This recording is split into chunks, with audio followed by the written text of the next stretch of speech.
In the previous lecture, you learnt about the global node object. At this stage, you might be thinking, well, that's all pretty interesting, but really it's just giving us a slicker syntax for doing things with global nodes. In this lecture, we'll begin to look at one of the powerful features that the concept of a global node object allows us to create. Let's start with good old myGlobal, which we've used throughout this course. Something I didn't mention in the last lecture was that it's quite possible to instantiate a global node that represents the top level of a global tree, and you do that by specifying the subscripts to be an empty array, as shown here. So conceptually, this is represented by the blue rectangle.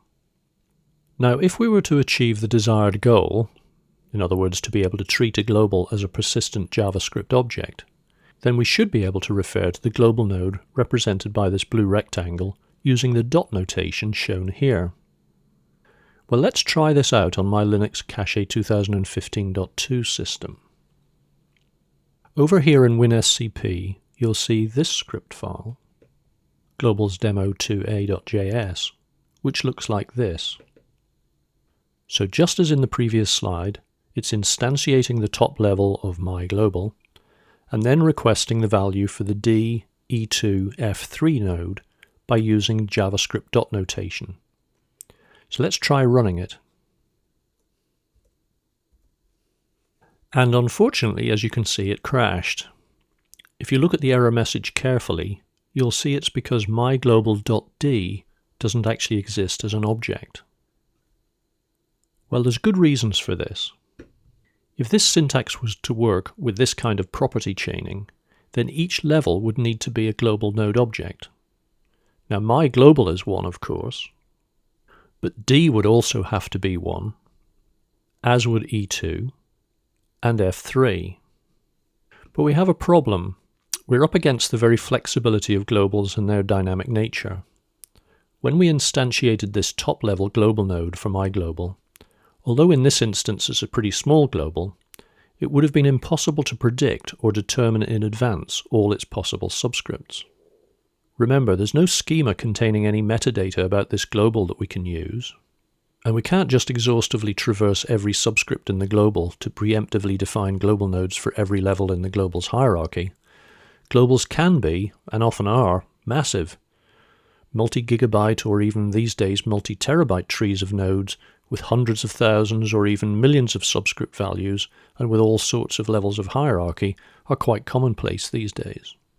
So we'd just not be able to afford the luxury of preemptively creating global node objects for every subscript level and value in a global. So that's why our first example failed. Although myGlobal existed as a global node object, it didn't have a property named D. To get around this, a global node object has available to it a function named $, which, when invoked with an argument, creates a new global node object for a subscript whose value matches the $function's argument. So in this example here, we're creating a new global node, dnode, which represents the section of the global denoted by the blue rectangle. The function is actually a shorthand synonym for a method named getProperty. So this function returns a global node object that represents the specified subnode. We could, of course, have achieved much the same effect by doing this, explicitly instantiating a new global node object for the D subscript. But actually there's some subtle differences and benefits in using the function instead. For one thing, it's clearly a less verbose syntax, but also we can chain the results of functions. So we can take the dnode global node object that represents myGlobal.d, as represented here by the blue rectangle, and then apply the function to it in order to create a global node object for myGlobal.d-e2, as represented by this blue rectangle. Not only that, because the function returns a global node object, we can chain them in line, as here, and define the myGlobal.d-e2 global node object directly from the root level myGlobal global node object. And we could further chain them to reach directly to this leaf node denoted by the subscripts D, E2 and F3. But there's another very powerful trick that the function has up its sleeve. It not only returns a global node object, but it also adds that global node object to the parent global node object as a property named by the value of the $function's argument. So let me explain what I mean by that. In invoking the chain of $functions to instantiate this F3 node global node object, it starts by creating this first global node object in the $function chain, and in doing so, it adds this global node object to the myGlobal object as a property named D. So this property D now exists in myGlobal. It then moves to the next $function in the chain and creates a global node representing the area of the global denoted by the blue rectangle, and it adds this global node object to the myGlobal.d object, this time as a property named E2. So now this global node object is available as myGlobal.d.e2.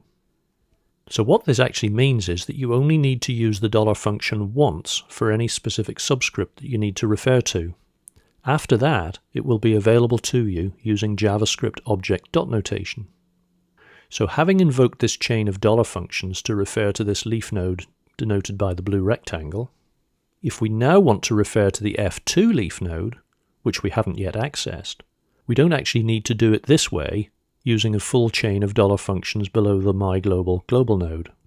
Instead, we can now dispense with those $functions for the first two subscripts and simply refer to them using dot syntax.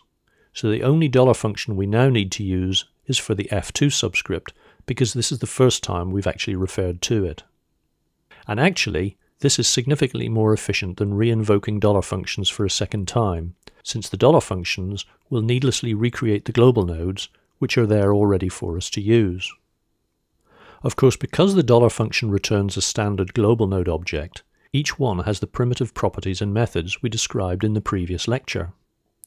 So in this example, we've created a global node object representing the leaf node shown in the blue rectangle, and we can then get its value by simply using its value property. Of course, we could have simply got its value property directly like this, by adding the property value at the end of the $function chain. And having done that, we could then check to see if the leaf node has properties, this time using the dot notation for the same leaf node. We could even change the global node's value by using the dot notation to refer to the leaf node. And of course, here's the thing to realize. Although we're referring to a JavaScript object here, we're actually updating a physical global node's value on disk, not an in-memory JavaScript object. So you can see what we've achieved is what we set out to achieve, to be able to represent physical global nodes as persistent JavaScript objects. Well, let's have a look at this working in practice. Let's first look at this script file, globalsdemo2b.js. So this is using the same global, myGlobal, as described in the slides, and therefore I'm creating a global node object for the top level of the myGlobal hierarchy. I'm then creating a global node object representing this global node by using a chain of $functions. If I want the value of its lower level leaf node subscripted by F1, I can do it this way by using E2 node. Alternatively, if I wanted the equivalent leaf node subscripted by F2, I could use dot notation, referring to myGlobal.d.e2. And down here, I'm showing the options you have for using the primitive methods and properties for the various global nodes we've created. So, for example, we can either refer to E2 node or myglo.d.e2. They're now synonymous. And E2 node.$f1 is synonymous with myglo.d.e2.f1. So let's just run this to check.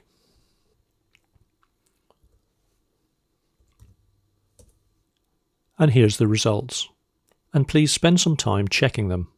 You'll find they're exactly what we would have expected. And finally, let's look at this script file, globalsdemo2c.js. It uses this chain of $functions to get the value of the myGlobal d.e2 f3 leaf node, and then changes its value using the dot notation. So let's try this one out.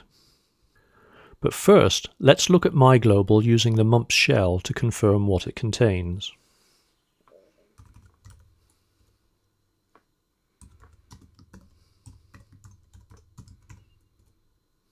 And it's this node here we're interested in, which, as you can see, currently has a value of bar3. And now if we run our script, you'll see it retrieved the value we expected from the leaf node, bar3, but it should now have changed the value. So let's look again using the MUMPS shell.